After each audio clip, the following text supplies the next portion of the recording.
ትላንት ታህሳስ 22 2018 ዓ.ም አመሻሽ ላይ በዋርካው አካል ላይ የኪዳነ ምሕረት ድንቅ ምስል ተገልጦም ታይቷል።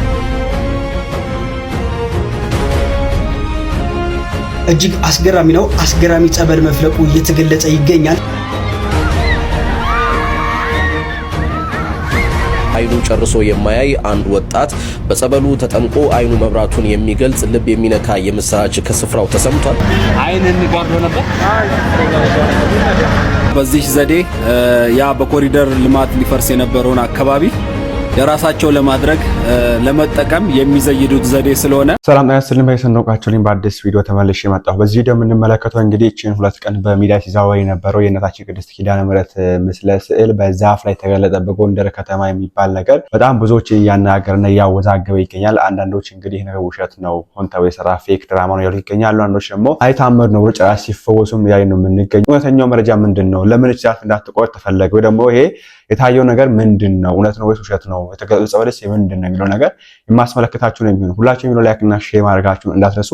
ከ7 በላይ ሳይቶችን ጥንቅቅ አድርገን አስረክበናል። አሁን ላይ በሳር ቤት ቫቲካን ኤምባሲ አጠገብ አዋሬና ፒያሳ ላይ ከባለ 1 እስከ ባለ 3 መኝታ ቤቶችን በተለያዩ የካሬ አማራጮች እስከ 35% የሚደርስ ቅናሽ አቅርበንልዎታል። እነዚህ ሳይቶቻችን ላይ ጠቅላላ ክፍያ ለምትከፍሉ ባለ 1 መኝታ በ8 ሚሊዮን 500 ሺህ ብር የነበረውን በ5 ሚሊዮን 500 ሺህ ብር፣ ባለ 2 መኝታ በ11 ሚሊዮን 600 ሺህ ብር የነበረውን በ7 ሚሊዮን 500 ሺህ ብር፣ ባለ 3 መኝታ በ15 ሚሊዮን 200 ሺህ ብር የነበረውን በ9 ሚሊዮን 900 ሺህ ብር ማግኘት ይችላሉ። ልብ ይበሉ፣ የዋጋ 100% ለሚከፍሉ ሲሆን በግንባታ ሂደት መሰረት ለምትከፍሉ ቅድመ ክፍያ 20% በመክፈል ቀሪውን ያለምንም ዋጋ ጭማሪ በ3 ዓመት ጊዜ ውስጥ የሚከፍሉበትን እድል አመቻችተናል። ለበለጠ መረጃ በ0974 607676 ይደውሉ። እስቲ መጀመሪያ አንድ ብሎ ከወጣው ዜና ጀምረን እንመልከት። በቆላድባስ ለኪዳነ ምሕረት ድንቅ ተአምር ተሰምቷል። ዓለም ሁሉ ይስማ። ሁላችሁም ኮፒ ሊንክ፣ ሼር፣ ሪፖስት አድርጉ። በምስራቅ ደንቢያ ወረዳ ቆላድባ ከተማ የከተማው እምብርት ተብሎ በሚጠራው አካባቢ ቀደም ሲል ለኮሪደር ልማት ምክንያት በአስፋልቱ ላይ የሚገኘው የዋርካ እንዲቆረጥ ታቅዶ የነበረ ቢሆንም ለመቁረጫነት የሚያገለግሉ ቁሳቁሶች በተደጋጋሚ እየተሰበሩ ስራውን ማከናወን አልተቻለም። ታዲያ ሰራተኞቹ ነገሩ አልሆን አለ በማለት ትተውት በሄዱበት ጥቂት ሰዓታት ሳይሞላ ትላንት ታህሳስ 22 2018 ዓ.ም አመሻሽ ላይ በዋርካው አካል ላይ የኪዳነ ምሕረት ድንቅ ምስል ተገልጦም ታይቷል። በአሁኑ ሰዓት የከተማው ህዝብና በአካባቢው የመጡ ምዕመናን በቦታው ተገኝቶ ይህንን ድንቅ ተአምር እየተመለከቱ ይገኛሉ። ይህ የእግዚአብሔር ስራ እንጂ የሰው አይደለም የሚል ምስክርነታቸውንም እየሰጡ ነው። ዛፍ ሊቆረጥ ሲል መሳሪያው አልሰራ ማለቱ የነገሩን ድንቅነት የሚያሳይ ሲሆን አሁን ደግሞ ይህ የእናታችን መገለጥ ተአምር ነው በማለት የቆላድባ ከተማ ነዋሪዎች በርክተዋል። ይህ ምን ይባላል? የቅድስት ኪዳነ ምሕረት ምስል ታየ፣ ዓለም ሁሉ ይስማው። በቆላድ ከተማ የታየውን አስደናቂ ተአምር ልንገራችሁ። በደንብ ኮፒ ሊንክና ሼር አድርጉት። ታህሳስ 22 ቀን 2018 ዓ.ም በምስራቅ ደንቢያ ወረዳ ቆላድባ ከተማ የከተማው እንብርት ተብሎ በሚጠራው አካባቢ በአንድ ግዙፍ ዋርካ ስር የእናታችን የቅድስት ኪዳነ ምሕረት ድንቅ ተአምራዊ ምስል መታየቱ እየተሰማ ይገኛል። እንግዲህ ክስተቱን ለማየት የሚያደርገውና የብዙዎችን ትኩረት የሳበው ቀደም ብሎ የነበረው ሁኔታው በከተማው እየተከናወነው ባለው የኮሪደር ልማት ምክንያት በአስፓልቱ ዳር የሚገኘው የዋርካ እንዲቆረጥ ታቅዶ ነበር። ሆኖም ግን በቀን ስራ ተጀምሮ ዋርካውን ለመቁረጥ ሙከራ ቢደረግም ለመቁረጫነት የሚያገለግሉ ቁሳቁሶች በተደጋጋሚ እየተሰበሩ ስራውን ማከናወን አልተቻለም ነበር። ሰራተኞቹም ነገሩ አልሆን አለ በማለት ትተውት በሚሄዱበት ሰዓት እንግዲህ ከጥቂት ሰዓታት በኋላ ማለት ነው አመሻሽ ላይ በዋርካው አካል ላይ የቅድስት ኪዳነ ምሕረት ድንቅ ምስል ተገልጦ ታይቷል ማለት ነው። እንግዲህ የከተማው ህዝብና ከአካባቢው የመጡ ምዕመናን በቦታው ተገኝተው ይህንን ድንቅ ተአምር እየተመለከቱ ይገኛሉ። ምን አይነት እድለኞች ናቸው! ይህ የእግዚአብሔር ስራ እንጂ የሰው አይደለም በሚል ምስክርነታቸውንም እየሰጡ ይገኛል ማለት ነው። እንግዲህ ዛፉ ሊቆረጥ ሲል መሳሪያው አልሰራ ማለቱ የነገሩን ድንቅነት ያሳያል። አሁን ደግሞ ይህ እናታችን ተገለጠችበት ማለት ነው። ስለዚህ የቆላድ ከተማ ነዋሪዎች በርክተዋል። ይህንን ድንቅ ምስክርነት ለወዳጅ ለዘመዳቸው እያጋሩ ይገኛል። እንደመሰሙት ነው እንጂ መጀመሪያ ላይ ይሄ ዛፍ ሊቆረጥ በኮሪደር ልማት ምክንያት ተፈልጎ ነበር። ከዛ ሊቆረጥ አለ። ከዛ ደግሞ ወደ ማታ ከመሻሹ ላይ የድንግል ማርያም ወይ ደግሞ እናታችን ቅድስት ኪዳነ ምሕረት ምስለ ስዕል ታየበት የሚል ነገር ታየ ነው ተወራና ወይ ደግሞ በቦታው ወጣና ይሄ ነገር ቪዲዮ ሰዎቹ በዚህ መንገድ በዛች ቦታ ተገኙ ማለት ነው።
እዚህ የምትመለከቱ መንገድ ሰዎቹ በዛች ቦታ ተሰብስበው ማታም ቀንም ሲያመሰግኑ ነበርና እንደዚህ አይነት ነገሮችን በእኛ ዘመን ተፈጽሞ ማየት በጣም ደስ የሚል ነገር ነው።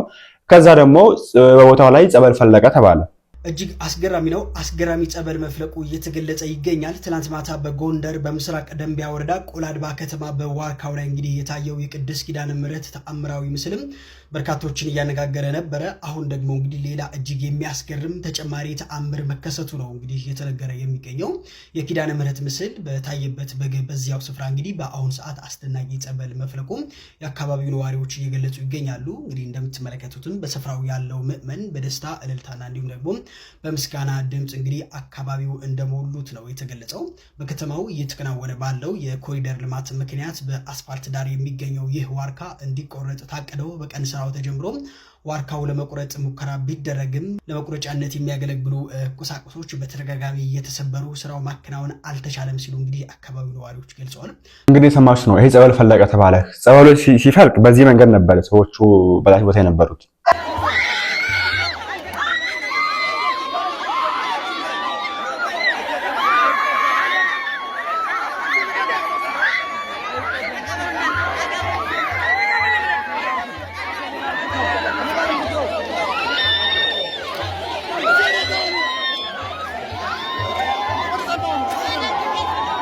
እንደምትመለከቱት እንግዲህ በዚህ መንገድ ሲጠመቁ የጮሁ እንመለከታቸዋለንና ከዛ በኋላ ነው አንድ ወጣት አይኑ የማይመለከት ወጣ ወይ ደግሞ አይኑ ስውር የሆነ ወጣት አይኑ ተፈወሰ የሚል ነገር ደግሞ ወራት ጀመረ።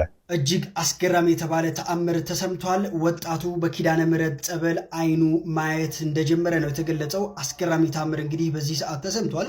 አይኑ የማያየው ወጣት በአዲሱ ጸበል እንግዲህ የአይኑ ብርሃን መመለሱ ነው የተገለጸው። በቆላ ድባ ተአምሩ ቀጥሏል። በጎንደር ምስራቅ ደንቢያ ቆላ ድባ የታየው የኪዳነ ምሕረት ድንቅ ተአምር እንግዲህ ዛሬ በፈውስ እንደቀጠለ እየተገለጸ ይገኛል። አይኑ የማይበራው ወጣት በጸበሉ ተጠምቆ አይኑ እንደበራለት ነው እንግዲህ የተሰማው። ከአለቱ ስር በፈለቀው ጸበል ብዙዎች እየተፈወሱ መሆኑንም እየተሰማ ይገኛል። በዚህም እጅግ በርካቶች ፈጣሪንም እያመሰገኑ ይገኛሉ። ይህንን የመሰለ የምስራች ለሁሉም ሼር እያደረጋችሁ አዳርሱት። ፎሎ እያደረጋችሁ ቤተሰብ መሆናችሁ አዘንጉ። ስለ ቆላ ድባ ማምሻውን የተሰማ መረጃ አለ። በጎንደር ምስራቅ ደንቢያ ቆላ ድባ የታየው የኪዳነ ምሕረት ድንቅ ተአምር ዛሬም በፈውስ ቀጥሏል። አይኑ ጨርሶ የማያይ አንድ ወጣት በጸበሉ ተጠምቆ አይኑ መብራቱን የሚገልጽ ልብ የሚነካ የምስራች ከስፍራው ተሰምቷል። ከአለቱ ስር በፈለቀው በዚህ ድንቅ ጸበል ብዙዎች ከየበሽታቸው እየተፈወሱ ይገኛሉ። በቆላ ድባ የሚገኘው ይህ ጸበል መሳሪያውን ያስቆመች እናታችን ቅድስት ድንግል ማርያም ዛሬ ብርሃንን ሰጠች በሚል ምስጋናና እልልታ አካባቢው ተሞልቷል። እግዚአብሔር በቅዱሳኑ ላይ ድንቅ ነው። ይህ ወጣት ከዓመታት ጨለማ በኋላ ብርሃንን ማየቱ ለብዙዎች የእምነት ጥንካሬ ሆኗል። ይህንን የምስራች ለሁሉም ሼር አድርጉት። እንዲህ አይነት ድንቅ ተአምር ስትሰሙ ምን ይሰማችኋል? በኮሜንት ላይ ክብር ለፈጣሪ ይሁን በማለት ምስጋናችሁን ግለጹ። ፈጣሪ ሀገራችንን በቸርነቱ ይጠብቅልን። መልካም ጊዜ። እንደምትመለከቱት ነው እንግዲህ ይሄ ሰውዬ ወይ ይሄ ወጣት አይኑ በራ ተባለና አይኑ የበራ ወጣት ከራሱ አንደበት ሲላሰማችሁ እንደሚል አንተ አምነው ሀገር በሩን ለታለና ወደ እንደዚህ ያረጋግጥ እንደና ነኝ ነበር አይን እንጋርዶ ነበር እንግዲህ ጸበል ይያር ነው ለታለ ይዛል ሰማለ ወደ እዛ ሀገር ተበል እና አሁን እየተመለሰ ነው። አሁንማ በዚሁ ግባን እንደማንና ወደ ሀገር ተላላ አይቸኩል ለምን ነው ዛሬውን ሸክፋችሁ ከሮዚ ወጥ አንቺ ወጥ እና ቁጭ አድርጎ ተረምስ ወጥ ወጥ እና እንዴት ወስጓል ታዲያ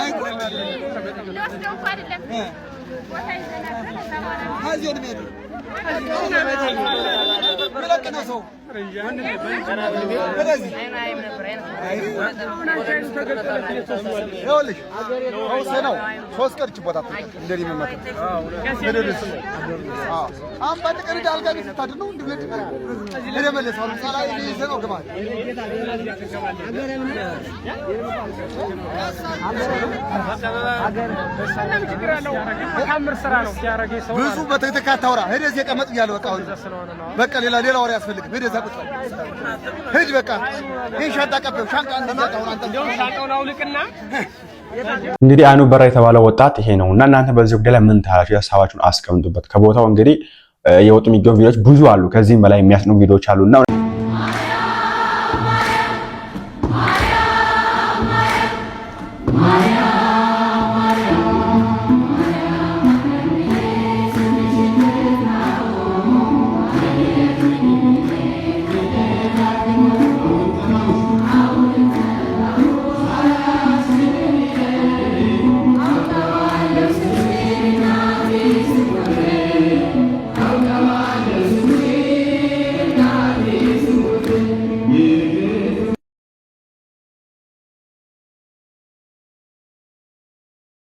እንግዲህ በሰዓት ይታያል ማታ ሲቀረጽና ባና ነገሮች ሊታይ ይችላል። ነገር ግን ዛፋ እዚያ ነው የምትወጣው፣ እቺ ዛፍ ናትና እዚህ ዛፍ ላይ እንደዚህ ነገር ላይ ታይ ይችላልና ወይ ማታ ሲቀረጽ ነው ወይ ደግሞ ሻማው ሲሆንበት ነው ነገር የታየው የሚል ነገር የተነሳ ይገኛል።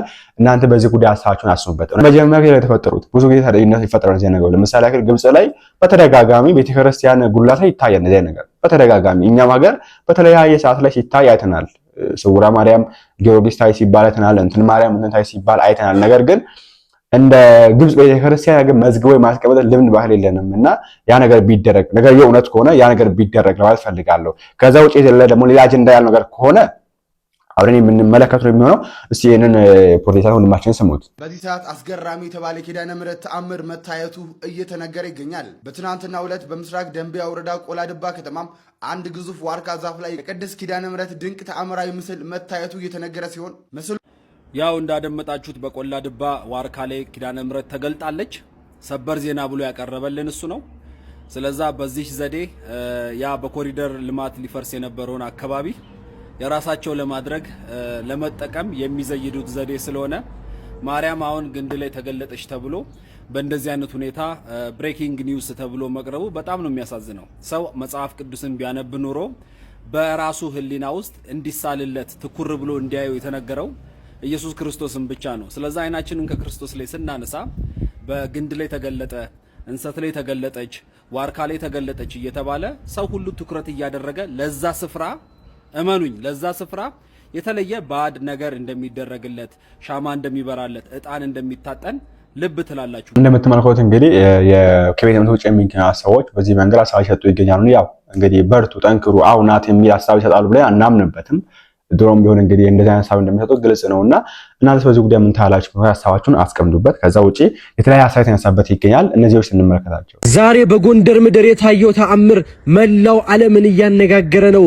ባለማይተቦች፣ የቅድስት ኪዳነ ምሕረት ወዳጆች ይሄንን ቪዲዮ ከ16 ጊዜ በላይ ኮፒ ሊንክ እንድታደርጉ ኮሜንት ላይ ገብታችሁ ኪዳነ ምሕረት ወይም 16 ቁጥር እንድትጽፉ ጠይቃችኋለሁ።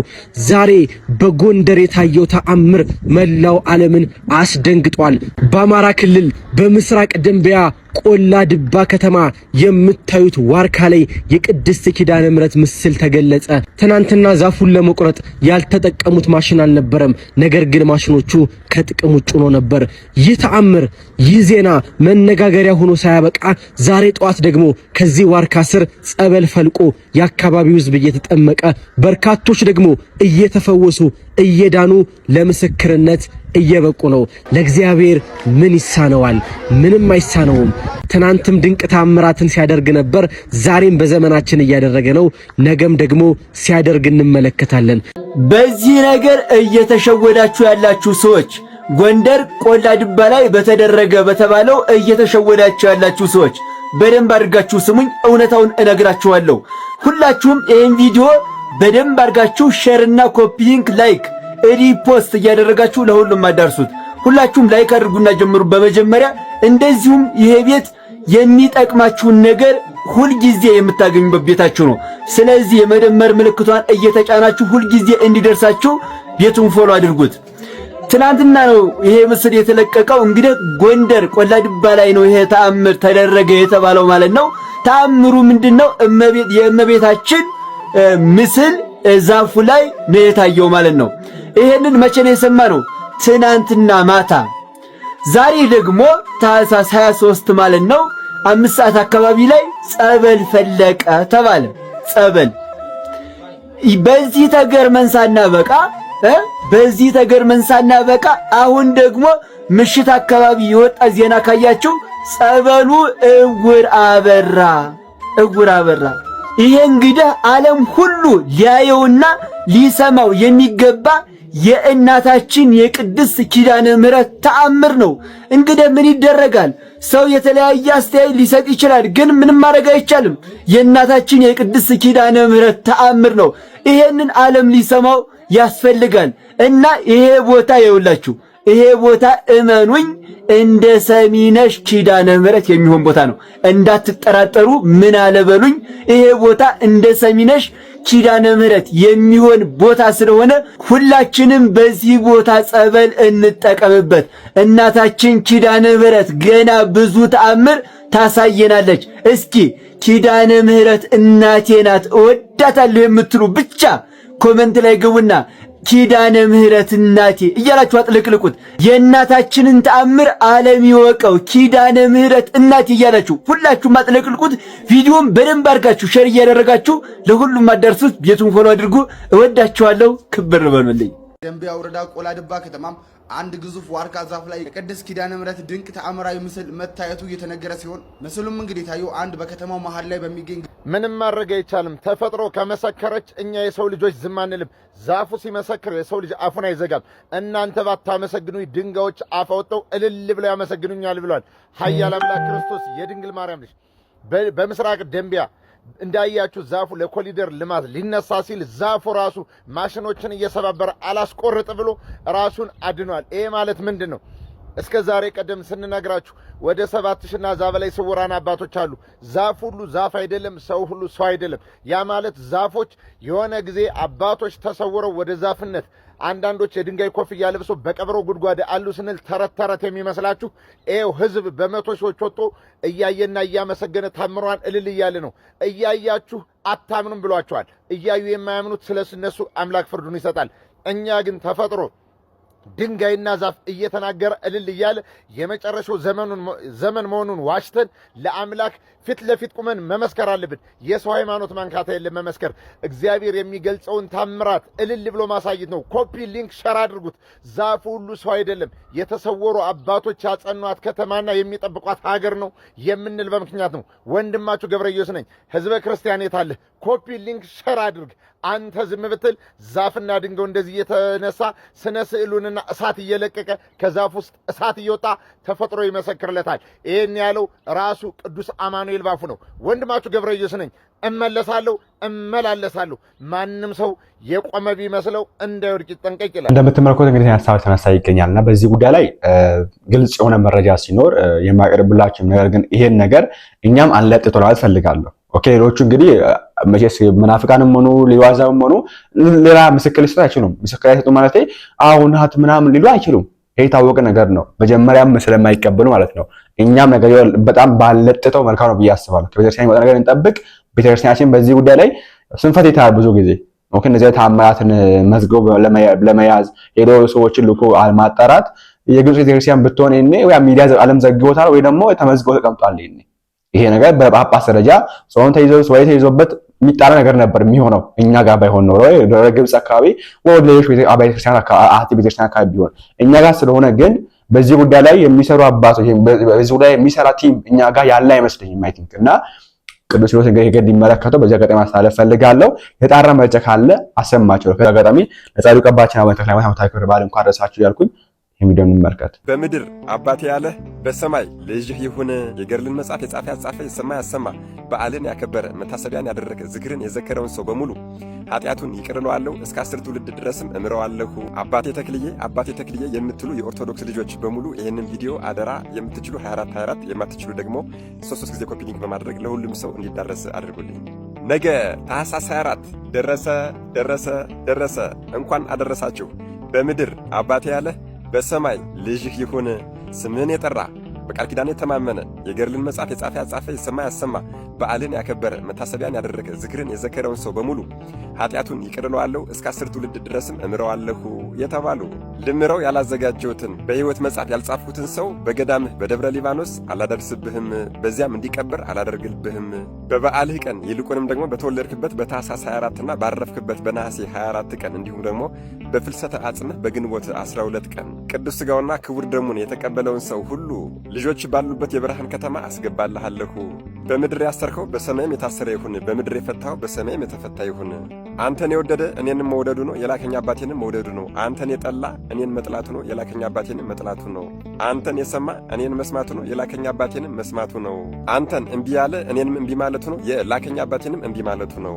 ገና የተወለዱ ቀን አሐዱ አብ ቅዱስ፣ አሐዱ ወልድ ቅዱስ፣ አሐዱ ውእቱ መንፈስ ቅዱስ ብለው የሰገዱ ኤጲስቆጶስነትን ከመድኃኔ ዓለም ከኢየሱስ ክርስቶስ እጅ የተቀበሉት ሐዲስ ሐዋርያ ዘኢትዮጵያ ኢትዮጵያን በወንጌል እርፍ ያረሱ በኪደተ እግራቸው ኢትዮጵያ ሀገራችንን ያስባረኩ ባለ 6 ክንፉ አባ አቡነ ተክለ ሃይማኖት ነገ ታኅሳስ 24 የተወለዱበት የልደት በዓላቸው ነው።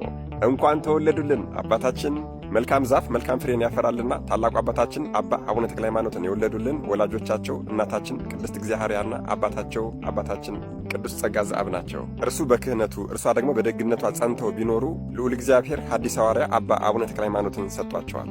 በዳሞቱ አገረ ገዥ በሞተ ለሚ መከራ ቢደርስባቸው አባታችን ጸጋ ዘአብን ከሞት እናታችን እግዚአብሔርን ደግሞ ከአረሚ ጋብቻ በሊቀ መልአክ በቅዱስ ሚካኤል አማካኝነት ጠብቋቸዋል፣ ሰውሯቸዋል። አባታችን አቡነ ተክለ ሃይማኖት ገና በተወለዱ በታኅሳስ 24 ቀን በቤታቸው ብዙ ተአምራት ተፈጽመዋል። በመጀመሪያ ስማቸው ፍስሐ ጽዮን ይባሉ የነበሩት ቅዱሱ አባታችን አባ አቡነ ተክለ ሃይማኖት በሥጋዊ ጎዳና ታላቅና ኃያል አዳኝ እንደነበሩ የሚታወቅ ሲሆን ከዕለታት አንድ ቀን ግን ለአድን በወጡበት ጊዜ ከሰማይ ታላቅ ብርሃን ወጣ።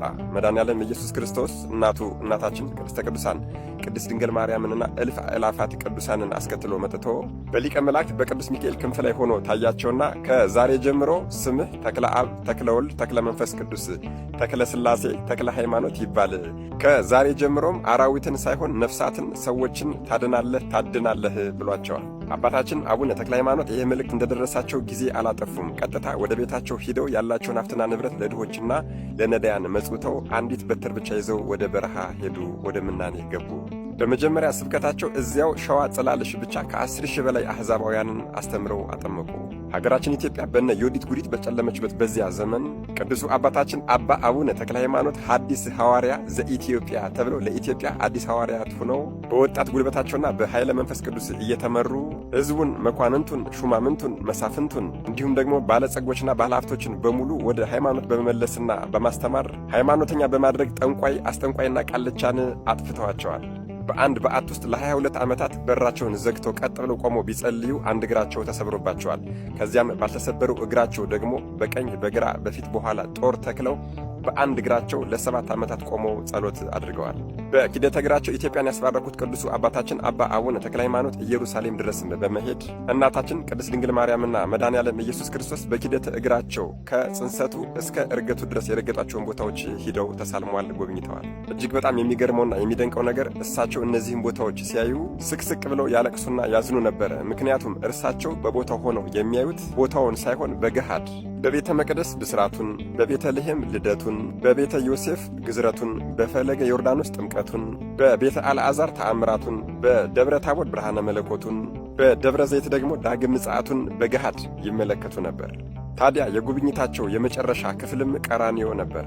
ታዲያ በቀራንዮ አደባባይ ላይ ሲደርሱ ግን በመስቀል ላይ መድኃኔዓለም ኢየሱስ ክርስቶስን ራቁቱን ተሰቅሎ በገሃድ አዩት። በዚህ ጊዜ ከዓይናቸው ሲፈስ የነበረው ቁጡ እንባ ወደ ደምነት ተቀየረና ዓይናቸው ወዲያውኑ ጠፋ። በዚህ ጊዜ እናታችን ቅድስተ ቅዱሳን ቅድስት ድንግል ማርያም ወላዲተ አምላክ እመብርሃን ሊቀ መላእክት ቅዱስ ሚካኤልና ቅዱስ ገብርኤልን አስከትላ ከሰማየ ሰማያት ወዲያው ደረሰችላቸው።